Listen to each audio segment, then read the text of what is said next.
O sol ainda nem havia ameaçado nascer quando o silêncio da madrugada foi quebrado pelo rangido suave da porta de madeira se abrindo. A brisa fria do campo invadia a cozinha rústica da casa, misturando-se ao cheiro de café fresco que vovó já deixava pronto antes mesmo do primeiro cantar do galo. Lá fora, a escuridão se desfazia devagar, revelando o verde escuro dos pastos molhados de orvalho, o barulho abafado das vacas no curral e o balançar compassado das árvores sob o vento sereno. Era ali, naquele pedaço de mundo isolado e simples que eu cresci. A fazenda não tinha nome de placa, mas era conhecida por toda a região como a dos leiteiros. E disso, ninguém tinha dúvida. O leite dali era farto e o responsável maior por isso era meu avô, homem miúdo de corpo, mas gigante em respeito. Chamavam-no de seu Arthur do Leite, como se ele fosse parte do próprio rebanho. Vovô era o retireiro da fazenda. Acordava todos os dias antes da luz bater no telhado e só descansava quando o último balde de leite era recolhido. O patrão confiava nele, mas não lhe dirigia muitas palavras. A relação era de comando e execução. Vovô nunca reclamava. Sua honra estava em manter o gado bem cuidado, o pasto limpo e a ordenha precisa como um relógio. A casa onde morávamos era simples, feita de pau a pique com chão batido e um alpendre que dava vista para o campo. Eu, ainda pequeno, vivia entre as pernas de vovô, aprendendo tudo com olhos atentos. Ele me ensinava a caminhar em silêncio perto do gado, a distinguir o mugido de fome do mugido de dor, a preparar a ração com equilíbrio e até a conversar com os bois como se fossem gente, com respeito, sem pressa. Nossos dias eram cheios de rotina, mas havia poesia escondida em cada detalhe. O som das latas batendo nos postes, o vapor quente do leite saindo da teta direto para o balde. O cantar do sabiá que pousava sempre na mesma cerca. Era como se a fazenda tivesse alma, uma respiração própria, pulsando junto com nossos passos. Vovó era a guardiã da casa. Mesmo com mãos calejadas e joelhos que já não dobravam como antes, ela cuidava de tudo: comida, remédios, roupas lavadas no tanque de pedra. E quando a noite caía, ela puxava o terço com fé firme, pedindo proteção para o gado, saúde para o patrão e força para o marido. Eu, pequeno, acompanhava calado, achando que aquele ritual também ajudava as vacas a dormirem em paz. Apesar da rotina pesada, havia leveza na convivência. Vovô tinha um jeito manso de ensinar. Nunca levantava a voz. Mas sua palavra era lei. Ele dizia que homem bom é aquele que o bicho confia. E eu via isso com meus próprios olhos. Bastava ele se aproximar e os animais vinham, mesmo os mais ariscos. Era como se reconhecessem nele um igual, um ser de alma limpa que não machuca, que entende o tempo da natureza. Com o passar dos anos, fui deixando de ser espectador para me tornar ajudante.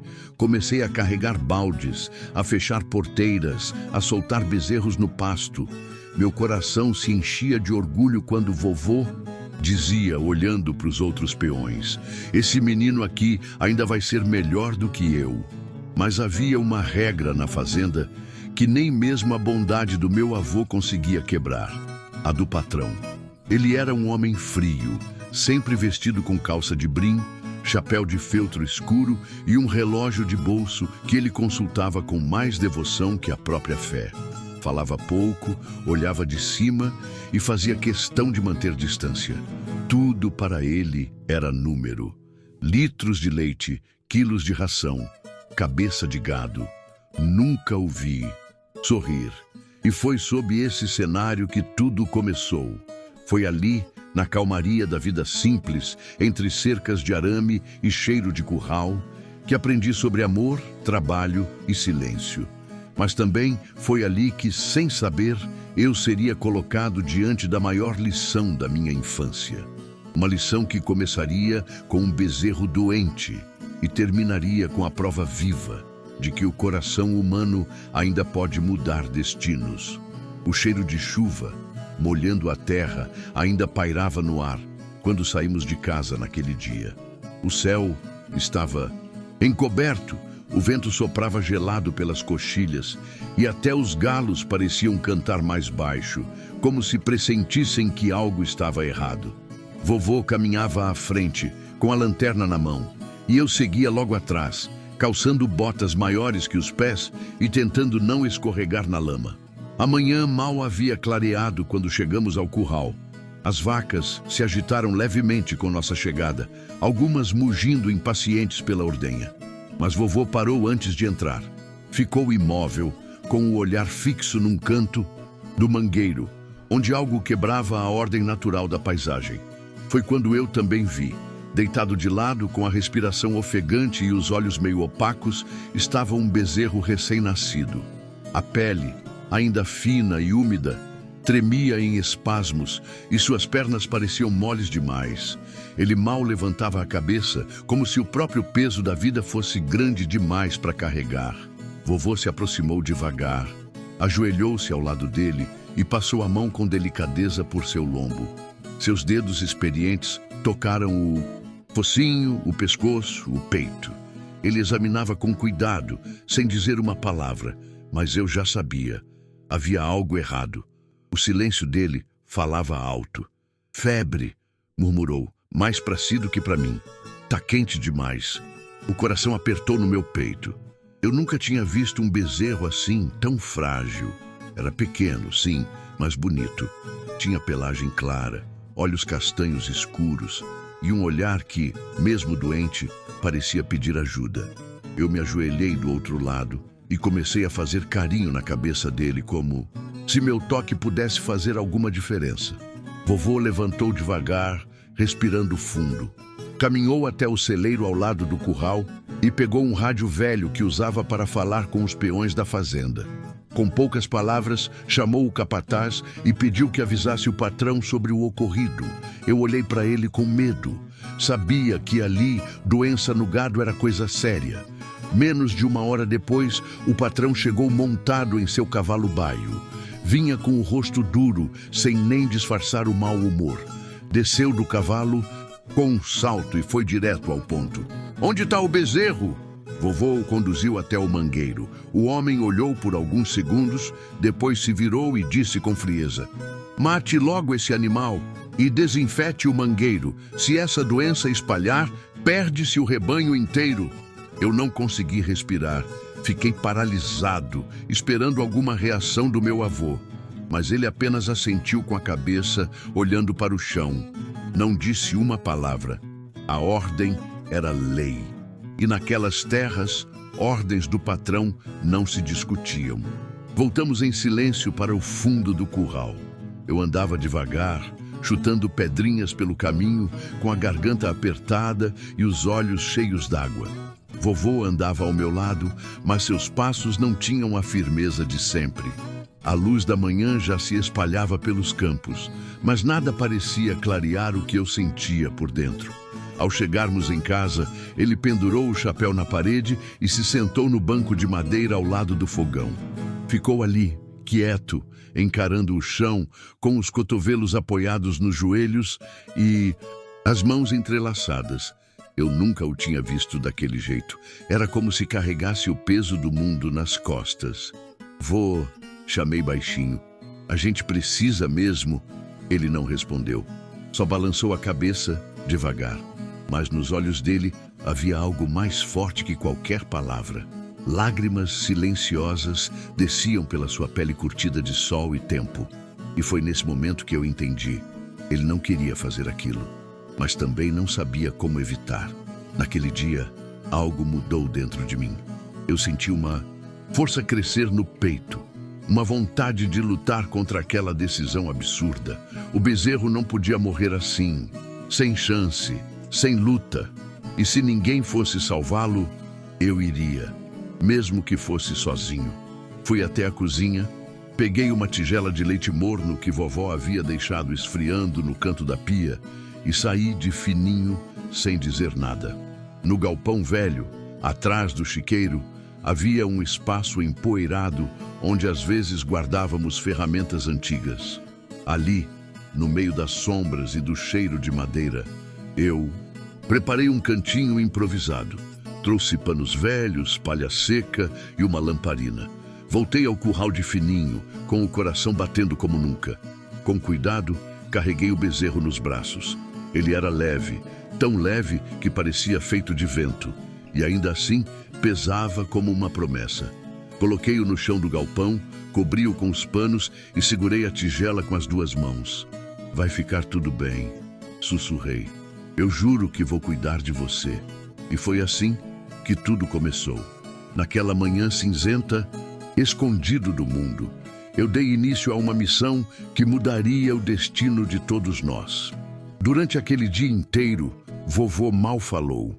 Sentou-se à sombra do pé de jabuticaba que ficava nos fundos da casa e ali permaneceu, com o chapéu cobrindo o rosto, como se quisesse se esconder do próprio mundo. Eu o observava de longe, respeitando o silêncio que parecia mais pesado do que qualquer palavra. Às vezes, ele soltava um suspiro fundo, como quem carrega uma culpa que não é sua. Talvez estivesse se culpando por não ter força para enfrentar o patrão. Ou, quem sabe, por saber que eu, uma criança, tinha assumido uma coragem que ele próprio já não tinha mais.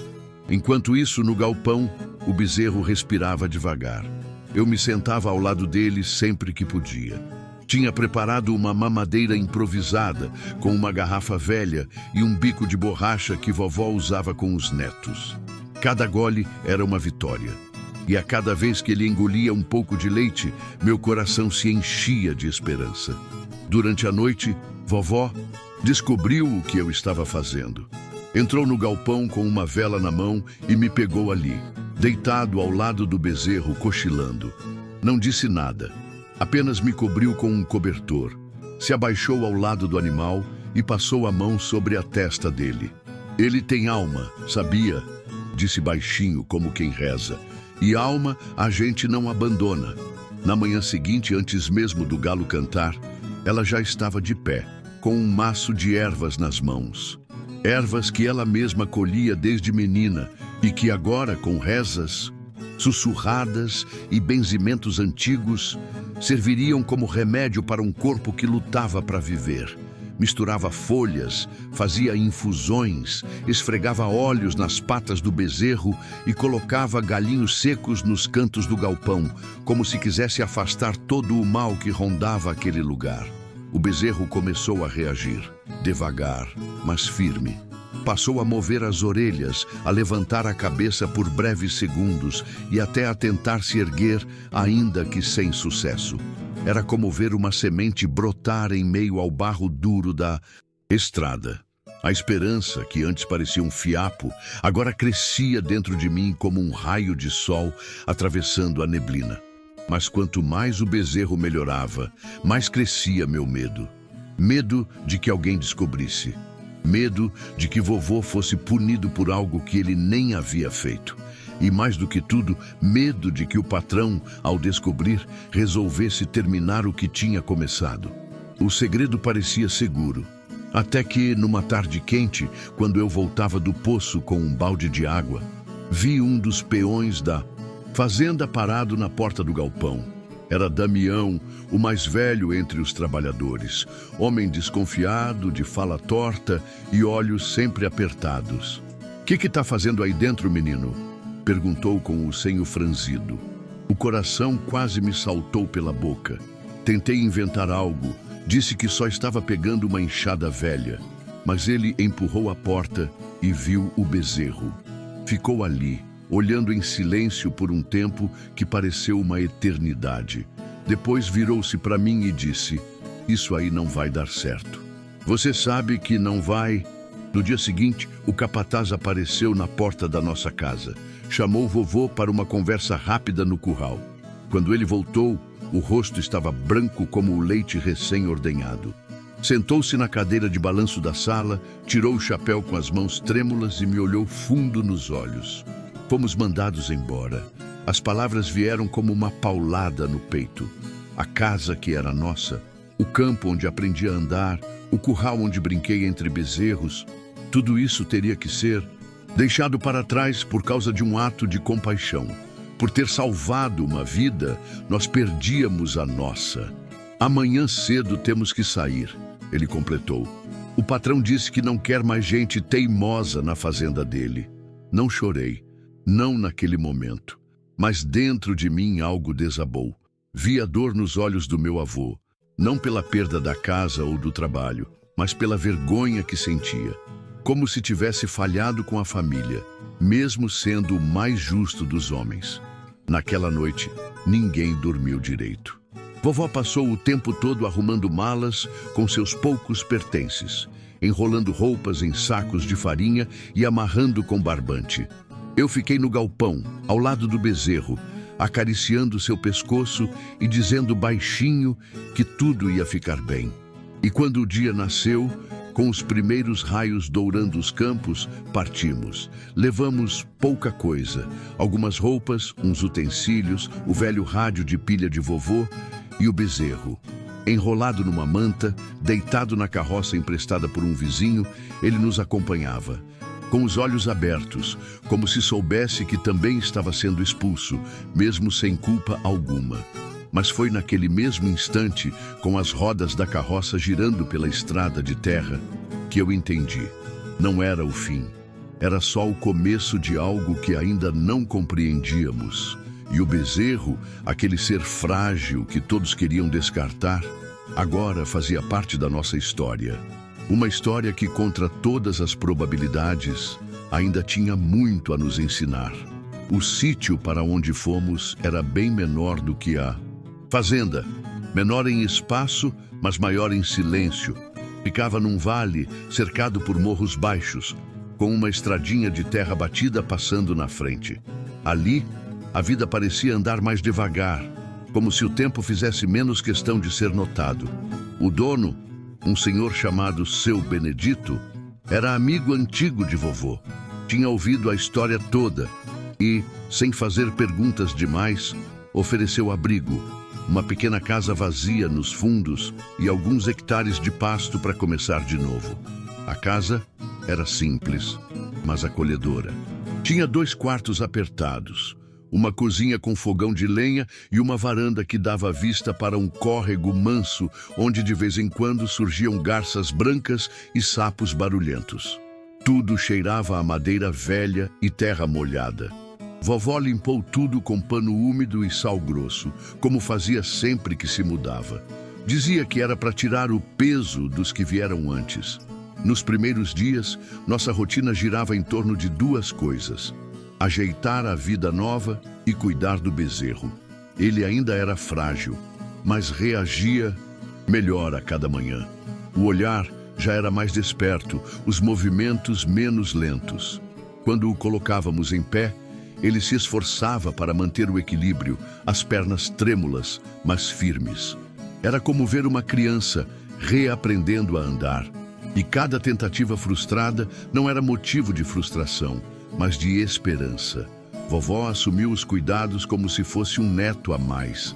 Pegava folhas de guiné, arruda, alecrim e outras tantas ervas que ela mesma cultivava num pequeno canteiro improvisado atrás da casa. Fazia chás, emplastros, infusões, benzia com a mão direita enquanto a esquerda segurava firme a cruz de madeira que carregava no pescoço desde que me entendo por gente. Seus sussurros se misturavam ao som dos grilos e das corujas. Era como se falasse diretamente com o mundo invisível. Deus cura, mas é preciso fé para sustentar o milagre, ela dizia, olhando firme para o bezerro, como quem cobra a coragem dele também. Eu a ajudava no que podia. Buscava água no poço, preparava mamadeiras, limpava o chão do galpão com sabugo de milho e sabão de cinza. Tínhamos construído um abrigo mais confortável, com madeira velha e telha quebrada. Lá, o bezerro tinha espaço para se deitar, mas também para ensaiar seus primeiros passos. Cada pequeno avanço era celebrado com palmas, sorriso e até lágrima. Vovô, apesar do cansaço, também se entregava. Pela manhã, cuidava das poucas vacas que Benedito lhe deixou tomar conta. Em troca, o leite era dividido. À tarde, vinha ao galpão, sentava-se no tamborete e ficava observando. Não dizia muito, mas às vezes o vi conversar com o bezerro como se falasse com um velho amigo. Você escapou da morte, menino, mas o mundo ainda vai querer te testar de novo, murmurava, alisando a testa do animal. Com o tempo, o bezerro ganhou nome. Vovó começou a chamá-lo de Valente. Diz que era justo. Ele tinha enfrentado mais provações do que muito cristão crescido. E o nome pegou. Valente passou a ser parte da família. Não mais um fardo escondido num galpão, mas um símbolo da nossa nova vida. Com o passar das semanas, Valente se fortaleceu, suas pernas firmaram, o olhar ficou mais vivo, o pelo ganhou brilho, e a cada dia ele surpreendia mais. Aprendeu a reconhecer nossos chamados, obedecia quando pedíamos que parasse ou viesse, e até abanava o rabo quando via vovó se aproximar com o balde de leite. Num fim de tarde, vi algo que nunca esqueci. O sol se punha entre as montanhas, tingindo o céu de vermelho e dourado. Valente, que até então ainda tropeçava, saiu do abrigo sozinho e caminhou até o cercado, onde vovô coçava a cabeça de uma das vacas. O boi, porque já era quase isso, parou ao lado do velho, encostou o focinho na sua mão e permaneceu ali, calado, em silêncio profundo. Vovô não disse nada, mas seus olhos estavam marejados. Esse bicho tem alma, sim, senhor. Ele murmurou com a voz embargada. Valente virou o símbolo daquilo que ninguém acreditava mais. Que é possível vencer a sentença do destino. Que uma vida mesmo pequena, mesmo frágil, pode carregar dentro de si uma força maior do que a lógica. E que às vezes basta uma escolha, feita por um menino teimoso, uma avó de fé e um velho de coração mole, para mudar tudo. Naquela terra nova, entre mato fechado e céu imenso, aprendemos de novo a viver. E Valente, com seu jeito manso e olhar sereno, era um lembrete diário de que a compaixão, mesmo quando parece insensata, é a semente dos verdadeiros milagres. O tempo passava com uma lentidão diferente ali no sítio. As semanas pareciam durar mais, mas havia uma paz nova no ar.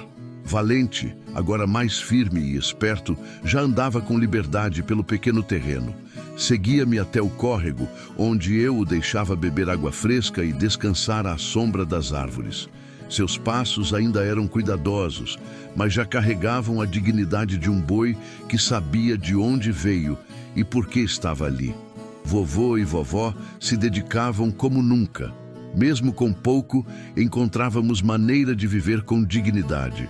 O leite que tirávamos das poucas vacas era dividido com seu Benedito, e o restante servia para o queijo fresco que vovó fazia com carinho e vendia na vila. Eu ajudava na lida e sempre encontrava tempo para cuidar de Valente, que agora comia sozinho, mugia com força e até se arriscava a correr pequenos trechos, arrancando sorrisos da gente. Mas a calmaria, como tudo na vida, não durou para sempre. Tudo começou numa manhã em que fomos vender queijo na cidade. Deixamos o sítio sob os cuidados de seu Benedito e do velho peão Zé Tião, que já trabalhava ali havia anos. Era um bom homem, mas a língua solta e o gosto pela prosa o faziam alvo fácil de curiosidade alheia. Na feira, o movimento estava animado. Vendemos tudo rápido, trocamos conversa com conhecidos e até ouvimos elogios ao queijo novo da Dona Amélia, como chamavam os produtos da vovó. Na volta, cansados, mal percebemos que havia algo estranho no ar. O portão do sítio estava aberto. O silêncio, que antes era sinônimo de paz, agora soava como prenúncio. Vovô apertou o passo. Vovó parou na beira do caminho com a sacola nas mãos. Eu corri até o galpão de Valente e lá, parado de braços cruzados diante do abrigo, estava o patrão. O mesmo homem que nos havia expulsado da fazenda. O mesmo olhar frio, os mesmos gestos contidos, como se estivesse acima de tudo e de todos. Ao lado dele, o peão Damião, Aquele que nos vira com Valente antes da expulsão, olhava de canto, como quem teme estar no meio de algo maior do que entende. Então era isso, disse o patrão, sem tirar os olhos de Valente, que agora se encolhia no fundo do galpão, farejando o ar com desconfiança. O animal sobreviveu. Vovô se aproximou devagar, tirando o chapéu, como sempre fazia diante de qualquer homem. Mas desta vez havia firmeza nos passos. Seus olhos encararam o antigo patrão com respeito, mas sem submissão. Ele sobreviveu porque teve chance, porque foi cuidado com amor, não com medo. O patrão esboçou um sorriso de canto, mas não era de alegria, era ironia. Deu alguns passos pelo terreno, olhou ao redor, como se julgasse tudo com os olhos de quem mede o mundo em hectares e números. Sabia que poderia causar uma epidemia. Sabia que essa teimosia poderia ter me feito perder metade do rebanho? Vovó, que até então não falava, respondeu com voz firme. O que poderia te fazer perder tudo não era o bezerro, era a tua frieza. Bicho sente quando é descartado. O patrão virou-se surpreso com a coragem da velha. Mas antes que dissesse algo, Valente avançou 2 passos, colocando-se entre nós e ele. Não bufava nem ameaçava, apenas olhava, com uma calma que impunha respeito. O patrão deu um passo atrás, talvez mais por desconforto do que por medo. Mas ali, naquele instante, ele soube. Havia perdido. Não o controle da situação, mas algo mais profundo, a razão. Sua ordem havia sido contrariada e mesmo assim o resultado estava ali, de pé, vivo, forte e nobre. Vim dizer que essa história não terminou, disse, ajeitando o chapéu. Esse boi ainda pode me trazer problemas. Vocês deviam tomar cuidado com o que criam no coração. E então se foi sem despedida. Damião o seguiu em silêncio, com os olhos baixos. E quando o som do cavalo sumiu na estrada, vovó soltou o ar dos pulmões, como quem se livra de um peso ancestral. Nos dias que seguiram, a tensão ficou no ar. Vizinhos vinham e iam, trazendo notícias desencontradas. Diziam que o patrão andava falando mal de vovô pela cidade, que dizia ter sido desobedecido, desafiado. Alguns acreditavam, outros não. Mas uma coisa era certa. Nossa história começava a ecoar além das porteiras, e com ela vinha a prova de que nem sempre é o dono da terra que carrega a razão. Às vezes, a semente mais teimosa brota no lugar mais inesperado e floresce, mesmo sob a ameaça da foice. Os dias voltaram a se ajeitar devagar, como quem tenta retomar o fôlego depois de uma correnteza. A visita do antigo patrão deixara marcas invisíveis, mas fundas. Não pelo medo de alguma ação direta. Não era esse tipo de homem, mas pela certeza de que estávamos sendo observados. Que nossa decisão, antes tomada às escondidas, agora era um ponto de conversa, um símbolo de rebeldia que incomodava quem sempre ditou as regras. Mas no campo, a vida não para. A terra exige rotina, o gado pede cuidado, e o tempo não volta para quem fica remoendo o passado. Valente agora, com os músculos mais firmes e o olhar ainda mais atento, tornava-se, dia após dia, uma presença viva e imponente naquele pequeno sítio. Já não era apenas o bezerro salvo às escondidas. Era um boi jovem, troncudo, de pelos brilhantes e comportamento manso. Obedecia a comandos simples, reconhecia vozes e caminhava ao nosso lado com a fidelidade de um cachorro velho. Quando eu saía para pescar, ele vinha até a porteira e me observava indo. Quando voltava, lá estava ele esperando. A relação entre nós era profunda, mas diferente de tudo o que eu já tinha sentido por um animal. Não era só carinho, era cumplicidade. Sabíamos, sem precisar dizer, o quanto um havia se apoiado no outro. E isso criava uma ponte que ia além das palavras. Às vezes, eu sentava ao lado dele sob a sombra da goiabeira e ficava horas ali, em silêncio, apenas escutando o barulho dos insetos e do vento. Era como se ele entendesse tudo, mesmo sem emitir um som. Certo dia, seu Benedito nos chamou no curral. O carro atolou no trecho novo da estrada, disse, coçando o chapéu. A caminhonete do leite está presa lá. Trator que é bom, aqui não tem. Será que aquele boi de vocês dá conta de puxar? Vovô me olhou de lado. Eu sorri. E Valente, como se soubesse que estava sendo chamado, já se aproximava do cercado. Prendemos uma corda grossa ao para-choque da caminhonete e a outra ponta num peitoral improvisado que fizemos com lona e couro. A estrada estava molhada da chuva da noite anterior e a terra parecia um pântano. Havia 4 homens tentando empurrar o carro, todos já cobertos de barro até os joelhos. Quando Valente foi posicionado à frente, ouvi um deles cochichar: "Vai quebrar o lombo desse bicho!" Mas vovô se manteve firme e eu dei o comando que usávamos desde pequeno: "Vai, Valente, devagar." O boi esticou o pescoço, fincou os cascos na terra e começou a puxar. As patas traseiras cavavam o chão e o couro do peitoral esticava com força. Num primeiro momento, nada se mexeu. Mas então, como um milagre, a caminhonete rangeu, sacudiu e saiu do buraco. Foi como se o tempo parasse. Os homens ficaram em silêncio por alguns segundos, olhando incrédulos para o animal que, sozinho, havia feito o que 4 homens e um trator não puderam. Depois vieram as palmas, os gritos, os elogios. "Esse boi vale ouro", disse um dos rapazes, limpando o suor da testa. A fama de Valente começou ali. Em poucos dias, a história já havia se espalhado pelas fazendas vizinhas. Diziam que ele tirava carro de atoleiro com uma pata só, que entendia a ordem falada, que só faltava falar. Claro, exageros sempre surgem, e nós mesmos ríamos disso, mas havia uma verdade que ninguém podia negar. Valente era diferente. Com o tempo, outros vieram pedir ajuda. Um trator preso na grota, um carro atolado perto do açude, uma carroça quebrada no mato. Valente ajudava, sempre calmo, como se soubesse que seu lugar no mundo estava, enfim, sendo reconhecido. As crianças da vila vinham vê-lo de perto. Dizia-se que dar 3 voltas ao redor dele trazia sorte. Vovó ria dessas coisas, mas deixava uma bacia com milho doce na porteira para quem quisesse fazer o ritual. Com cada feito, nosso nome também se espalhava. A família do boi salvado, como nos chamavam na feira. Algumas pessoas vinham só para ver, outras para agradecer, outras ainda para contar histórias de como também haviam ido contra uma ordem injusta e sobrevivido. Valente virava símbolo sem querer, e para nós era apenas o mesmo bezerro que quase morrera sozinho, que fora amparado por mãos pequenas e benzido por fé antiga.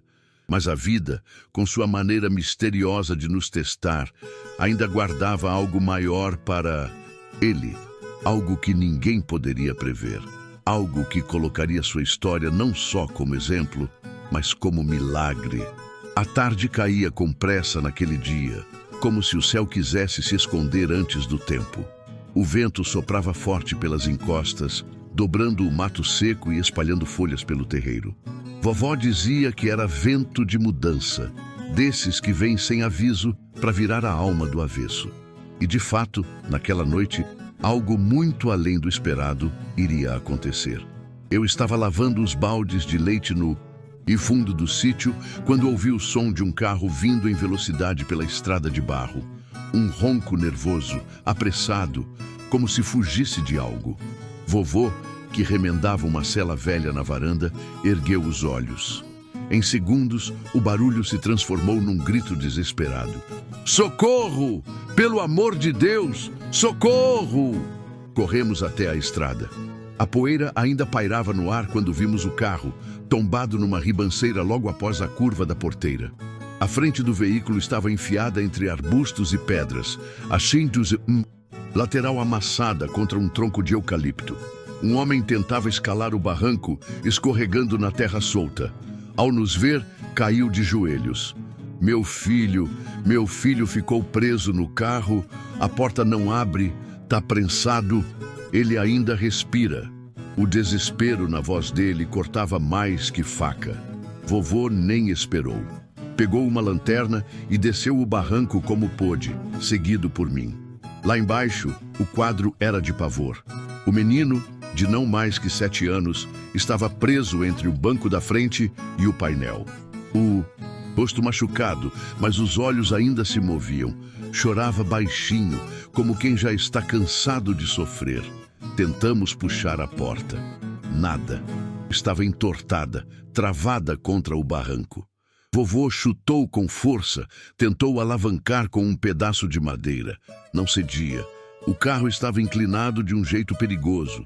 Qualquer movimento errado poderia fazer a estrutura ceder ainda mais. Foi então que ele olhou para mim com aquele brilho nos olhos que eu já conhecia. Vai buscar o valente. Subi correndo com o coração acelerado e a mente em chamas.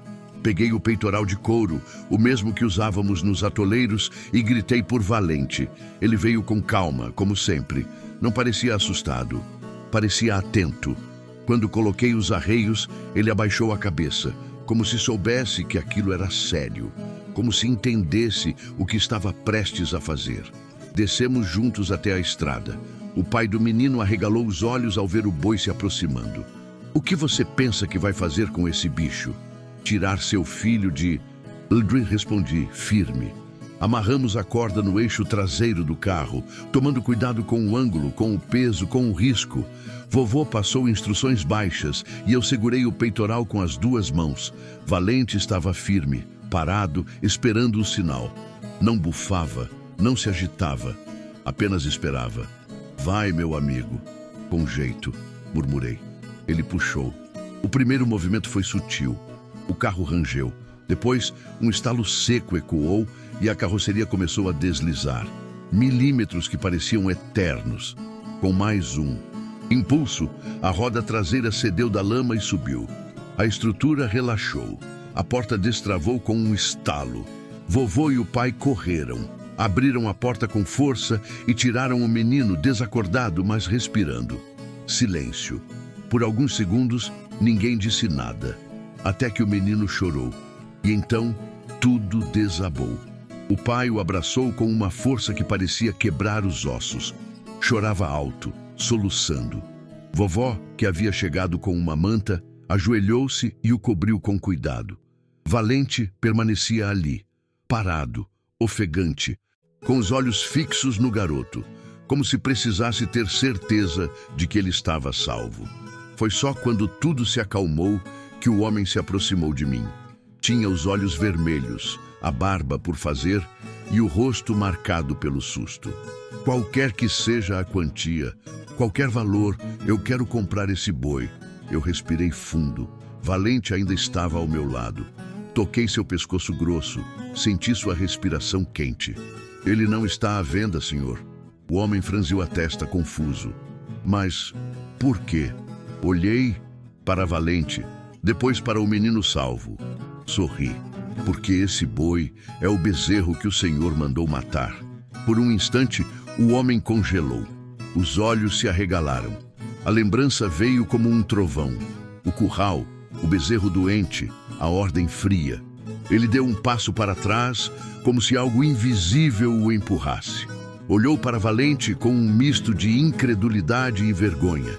Quis dizer algo, mas as palavras não vieram. Apenas baixou os olhos e então entendeu. A vida, às vezes, dá voltas que nem mesmo o mais poderoso pode controlar.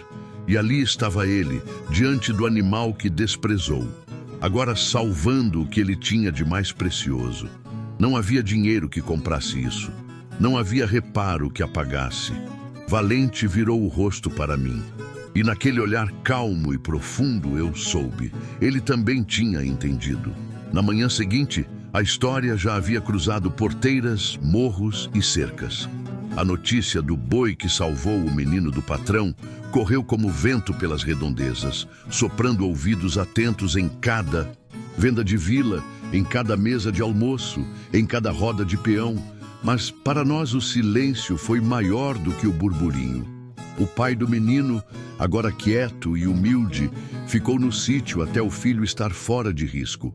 Dormiu em colchão emprestado, comeu do nosso feijão com arroz e dividiu a mesa como um velho amigo. Não tocou no assunto do dia anterior. Não mencionou dinheiro, posse ou culpa. Apenas olhava para Valente com olhos que carregavam o peso do reconhecimento. E era isso que doía mais. Não o arrependimento seco e imediato, mas a demora da consciência. O tempo que se leva para entender que a vida não se mede em ordens, nem em lucro, que há coisas que escapam do controle e que, por vezes, essas coisas voltam, não para se vingar, mas para ensinar. Na terceira manhã, ele pediu para conversar com o vovô. Sentaram-se sob a sombra do jambeiro, no mesmo banco onde vovô lia jornal velho aos domingos. Ficaram lá por horas. Eu não ouvi o que disseram, mas vi os gestos. Vi quando o homem se emocionou, baixou a cabeça e quando vovô tocou seu ombro, como quem perdoa sem cobrar. Depois, ele me chamou. Ficou de pé diante de mim com as mãos cruzadas, o chapéu na mão, como alguém que carrega mais do que consegue esconder. Eu não tenho como apagar o que fiz, começou, nem como mudar a ordem que dei. Mas queria que você soubesse que foi graças à sua desobediência que meu filho está vivo. Assenti com um gesto tímido.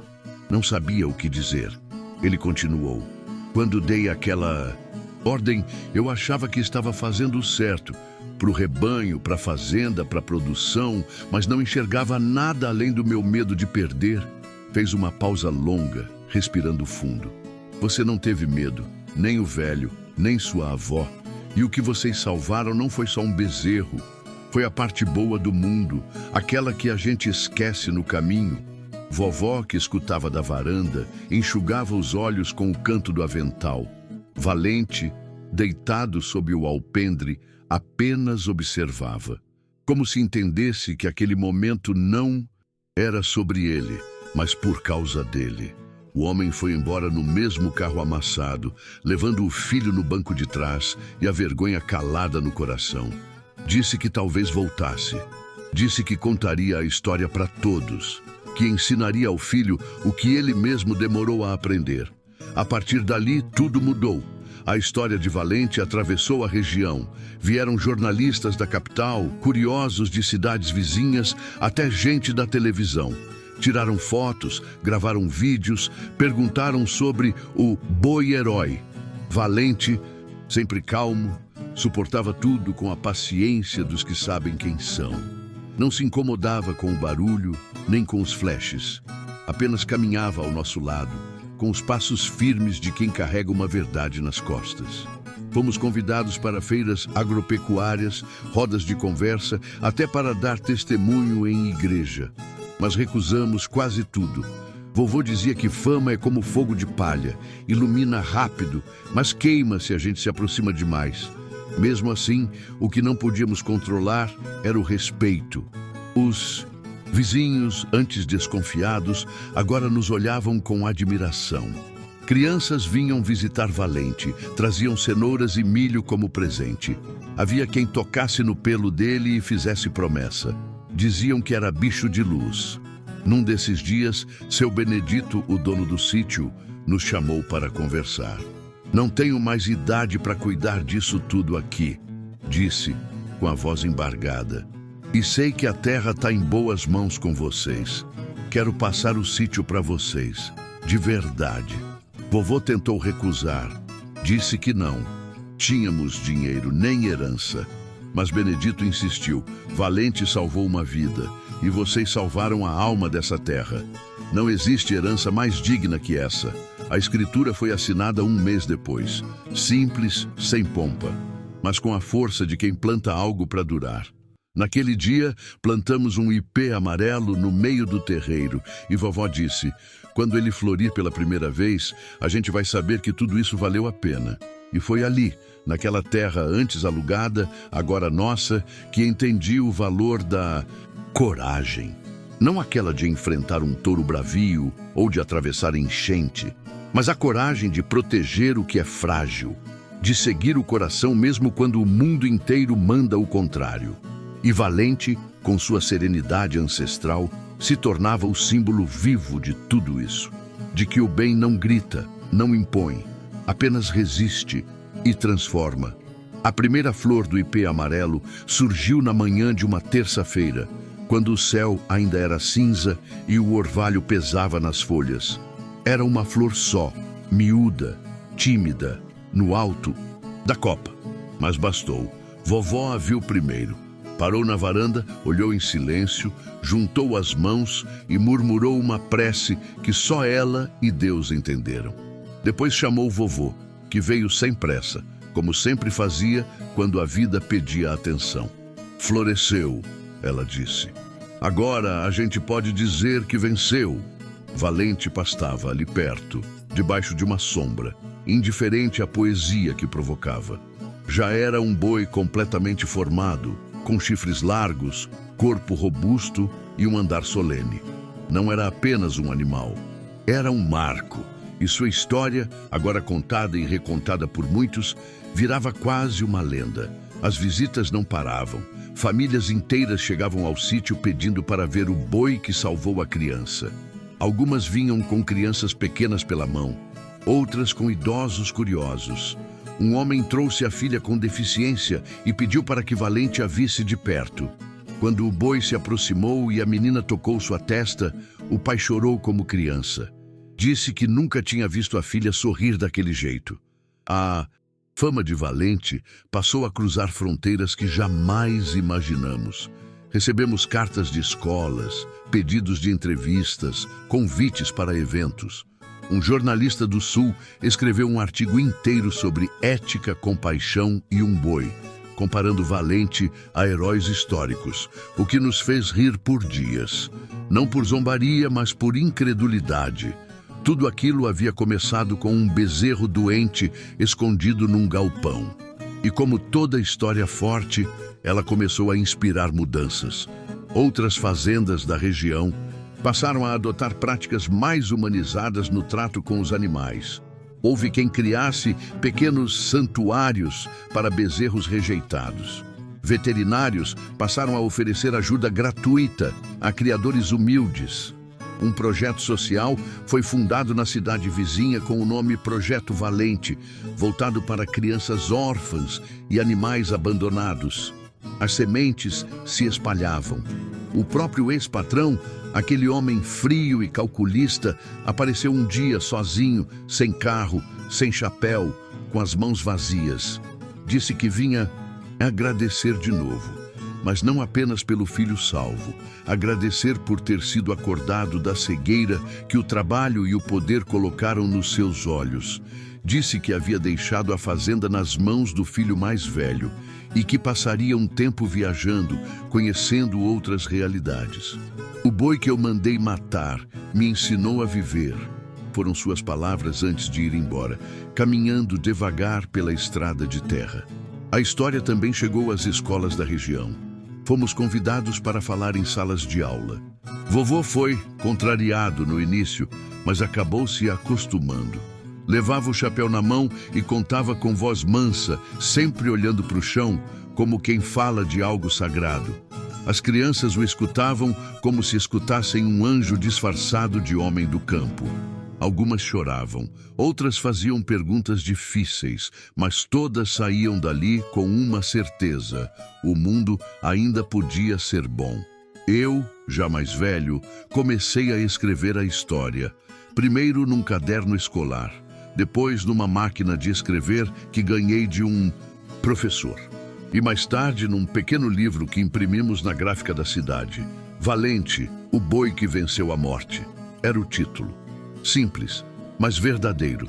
Na capa, a ilustração era feita por uma menina de 8 anos. Valente parado diante do pôr do sol, com o menino ao lado segurando sua corda. Disse que era como ela via a gente, inseparáveis. E era mesmo. A cada novo ciclo, Valente continuava sendo nosso ponto de equilíbrio.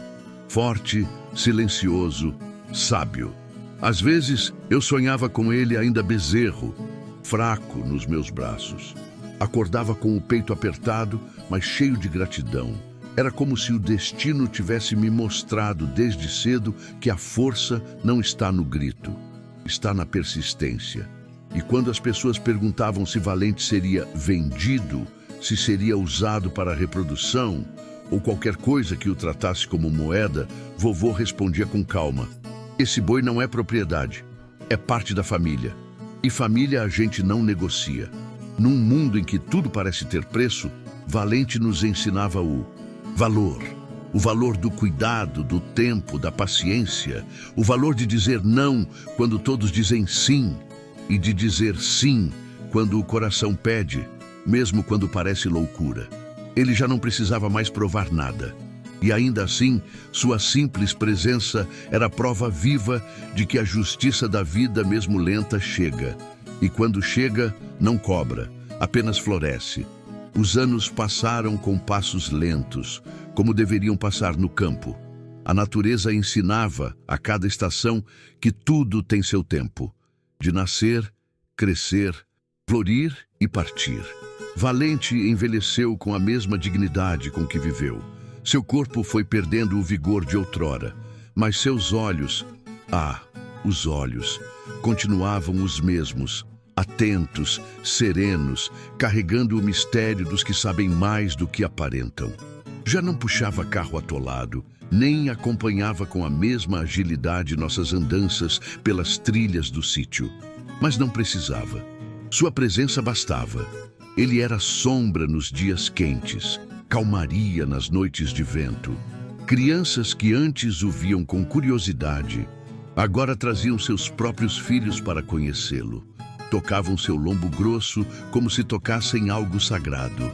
Alguns fechavam os olhos e faziam pedidos, e Valente, parado, deixava, como um velho sábio ouvindo preces silenciosas. A rotina do sítio seguia. Vovó, com passos mais curtos, ainda benzendo plantas e costurando panos. Vovô, agora sentado por mais tempo à varanda, fumando seu cigarro de palha com o olhar perdido na distância.